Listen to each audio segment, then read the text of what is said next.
Hello, everyone. Welcome to Life Enrichment Official, eliminating your financial worries and enriching your lives. Imagine a scenario where the world despises and criticizes you, but in return, you possess the power to control the world and amass immense riches. Would you be willing to make that trade? Now let's uncover a fascinating truth. While many people across the globe criticize the Americans for their perceived evil deeds, what they fail to realize is that the true holders of American wealth are not the Americans themselves, but rather a group that often remains hidden: the Jews. Yes, at the pinnacle of American society, you'll find influential Jewish figures from Congress to Wall Street, from Hollywood to the White House. These powerful individuals gather behind the scenes, shaping world events to their advantage. But why is it that the Jewish community boasts the richest, most influential members? Is it simply due to superior genetics? The reality is far more intriguing. In the past, people associated Jews with poverty as they wandered without a homeland, facing constant persecution. However, their survival instincts kicked in, and they realized that without money, their very existence was at stake. Hence, from the moment they were born, their education revolved around one crucial goal: making money. Now let's compare this to our own upbringing. We spend years studying in school, yet we're rarely taught how to generate wealth. Did your teachers ever show you how to make a dollar? Yet we've supported these educators for over 2 decades. But fear not, my friends, as I stumbled upon a revelation: the Talmud, the Jewish guidebook to financial prosperity.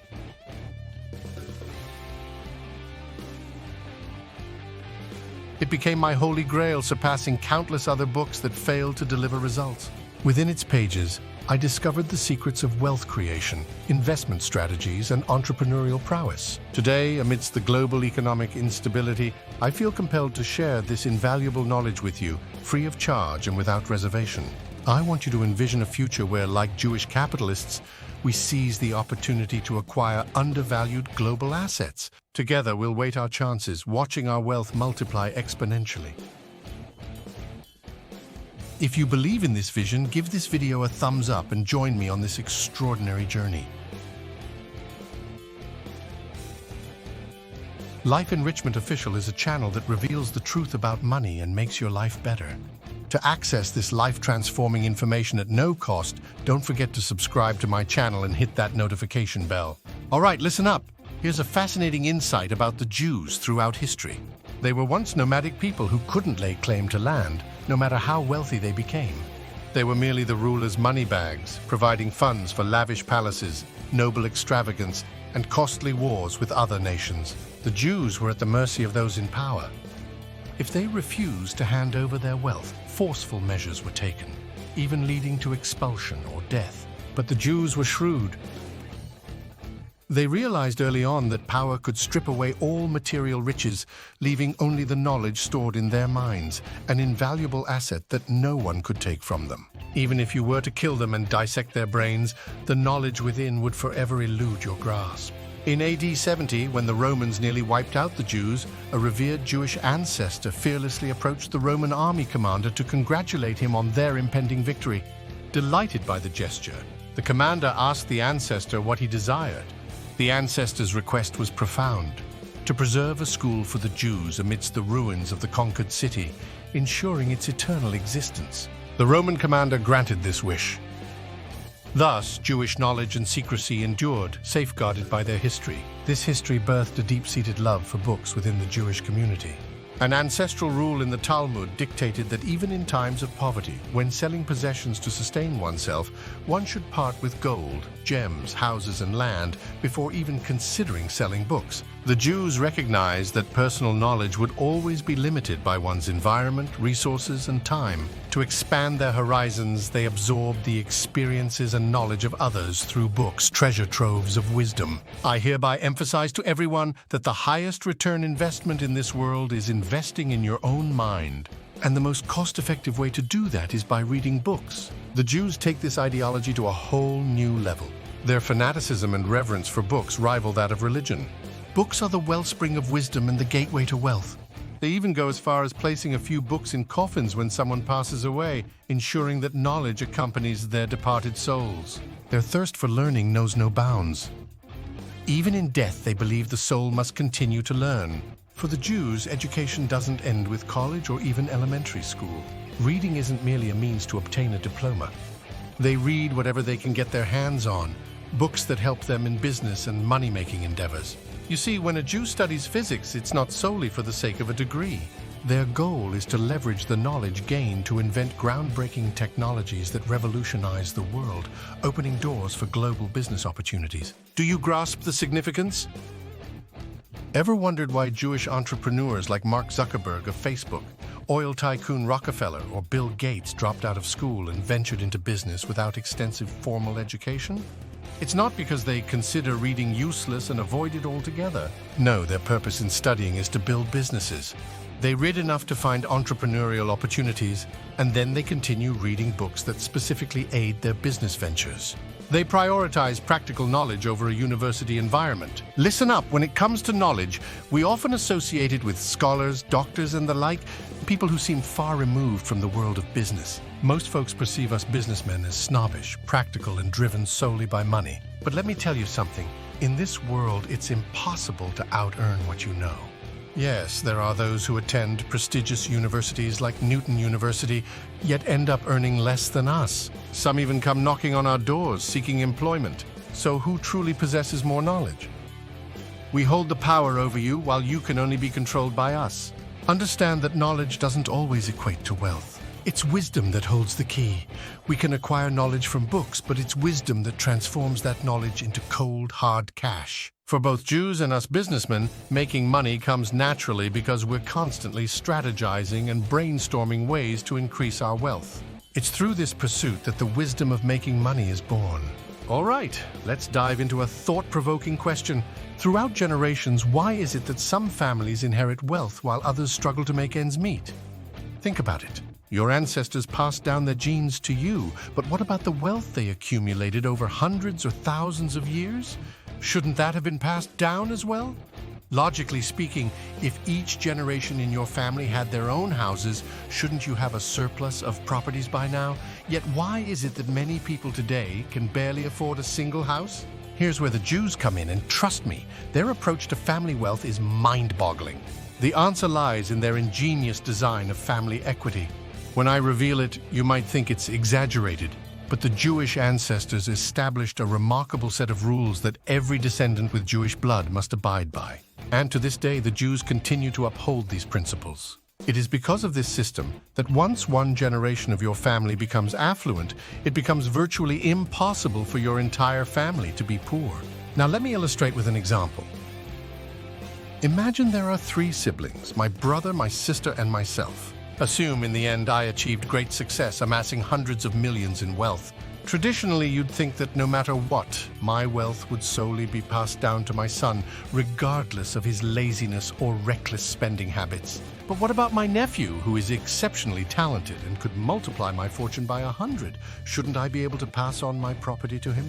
Well, in traditional thinking, that wouldn't be possible because, despite being blood-related, he's not the closest family member. However, the Jews have a different approach. Suppose I were a Jew, and my brother struggled financially while I thrived. In that case, all the males in my family, including my brother, would have the opportunity to inherit my wealth. It's a system that ensures that even distant relatives within the family have a chance to benefit from the accumulated riches. Imagine the implications of this system.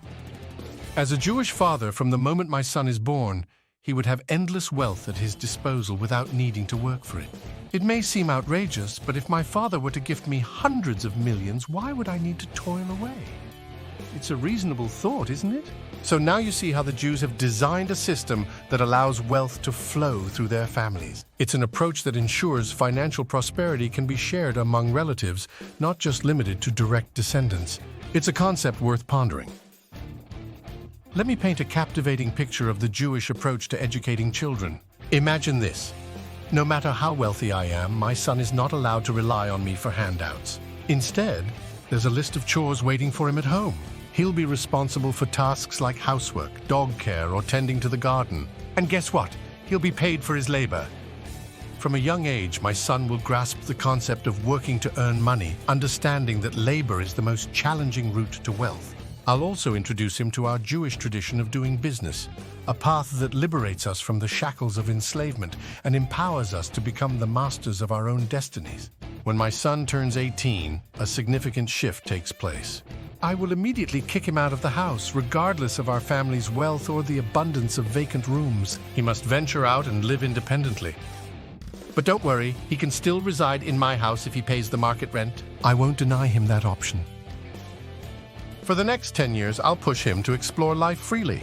He can choose to work part-time, start his own business, or even borrow money from the family. However, any financial assistance will come with bank-level interest rates.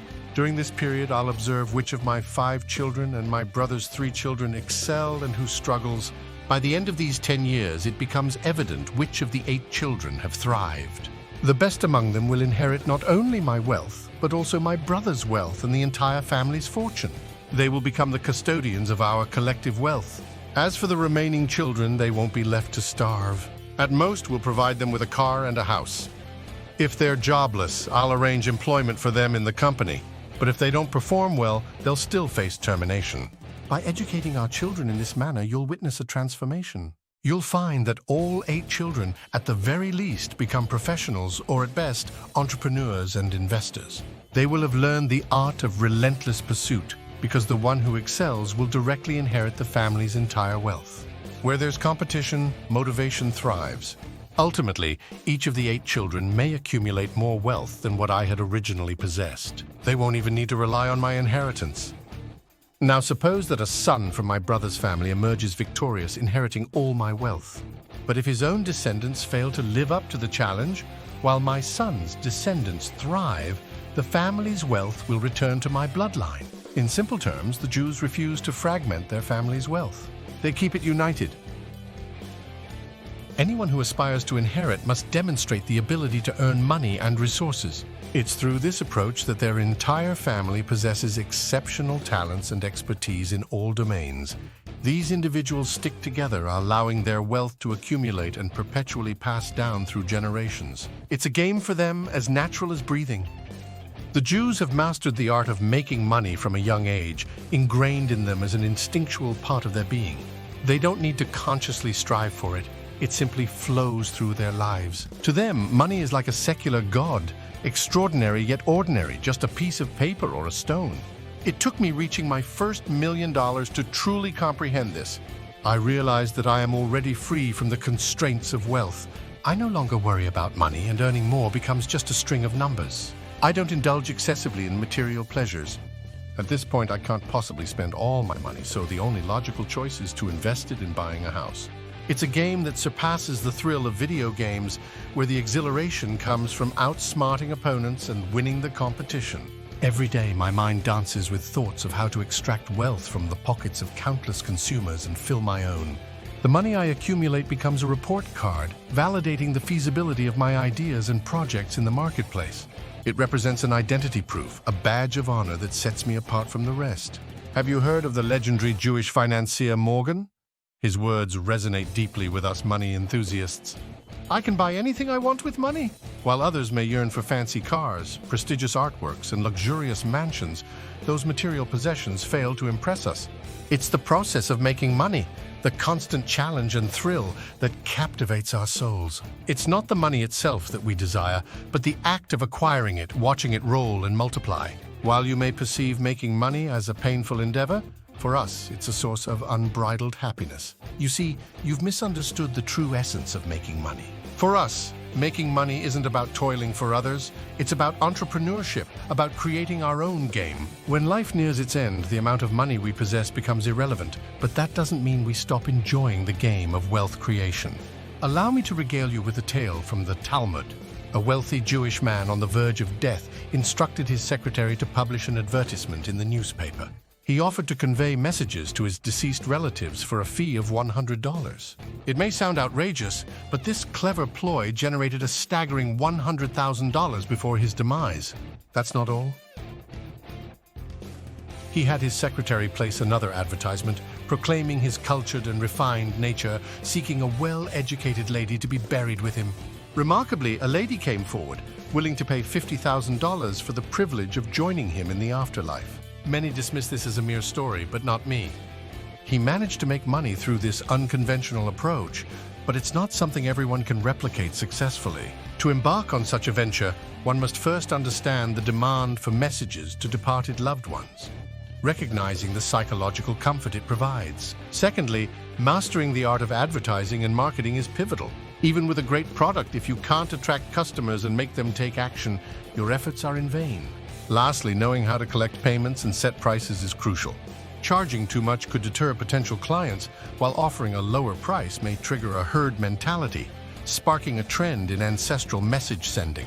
Joint burial, on the other hand, is a customized service that commands a higher price, catering to individual needs. This tale encompasses numerous business strategies and techniques that can't be easily taught from the outside. So don't dismiss it after just hearing it. Let it linger in your thoughts, for there's much wisdom to unravel. Now let's delve into the intriguing strategies employed by Jewish entrepreneurs to bind the interests of the wealthy. How did they transform from rags to riches, from having nothing to becoming billionaires? Have you ever stayed at a Hilton hotel? Did you know that its Jewish owner, Conrad Hilton, started with nothing, just like us? However, he took the game of making money to an unprecedented level, instantly becoming a billionaire. Back in his time, billionaires were considered the epitome of wealth. Some may attribute his success to luck, but I beg to differ. If Conrad Hilton were to start all over again, he would undoubtedly become a billionaire in no time. When Hilton was young, he had a keen eye for opportunities to make big deals. One day he stumbled upon a realization: there was only one hotel in the thriving business district of Dallas. This meant that the wealthy individuals who flocked to the area had no other option but to stay at this small hotel. Hilton saw a golden opportunity. He knew that if he didn't open a high-end hotel in this prime location, he would be missing out on the chance to attract the wealthy clientele. So, he found a suitable piece of land and approached the owner, a real estate businessman who was willing to sell it for $300,000. The challenge, however, was that Hilton only had $5,000 in his wallet. At first glance, it seemed like an impossible task. But Hilton didn't let his limited funds discourage him. Instead, he approached a friend and convinced him to partner up and contribute $100,000. Hilton assured his friend that this amount was sufficient to open a hotel in that location. Instead of buying the land outright, Hilton proposed a different arrangement to the landowner. He negotiated a rental agreement with annual installments of $30,000. This way, the land would belong to Hilton completely, but if he failed to make the payments, the landowner could reclaim it along with the high-end hotel Hilton planned to build. The landowner saw this as a win-win situation. Not only would he receive a 10% annual return, but he also had the option to mortgage the land if needed. Even if Hilton couldn't repay the money, the landowner would have Hilton's $1 million hotel as collateral, which was worth more than the land itself. By using $30,000 to secure the right to use the land worth $300,000, Hilton went to the bank and mortgaged it for $300,000. Now he had $370,000 in cash. With this capital, Hilton approached another developer and offered him the opportunity to invest in the hotel. In return, the developer would own equity in the commercial hotel. Through this arrangement, Hilton secured an additional $200,000, bringing his total capital to $570,000. However, this amount was still not enough to cover the construction costs. Hilton once again approached the landowner, explaining his financial difficulties. He proposed that if the landowner filled the remaining funding gap, he would transfer full ownership of the hotel to him, along with an annual return of $100,000. Though the landowner was initially angry, he recognized the profitability of the deal. He realized that the hotel's earning potential was significant, and not agreeing would result in losing both Hilton's money and the mortgaged land to the bank. Reluctantly, the landowner agreed to Hilton's proposal. Within 2 years, the Hilton Hotel opened its doors. Hilton had turned his initial investment of $5,000 into a hotel worth $1.3 million. Many people found this incredible and deemed it too risky. However, when considering the potential rewards, the risks seemed manageable. Hilton's success can be attributed to several factors. As a Jewish entrepreneur, he was always studying how to make money, seeking market needs, and building a network of contacts among the wealthy. He knew how to leverage the expertise and resources of others to support his ventures. In essence, successful entrepreneurs like Hilton understand the power of aligning interests and forming mutually beneficial relationships. By creating a tight-knit community of like-minded individuals, they can share resources, exchange information, and collectively achieve their goals. If you found any value in today's discussion, I encourage you to subscribe to my channel and turn on the notification bell to stay updated on future videos. Remember, our ultimate aim is to help you achieve wealth and make your lives better. If you have any questions, feel free to leave a comment. See you next time. Bye.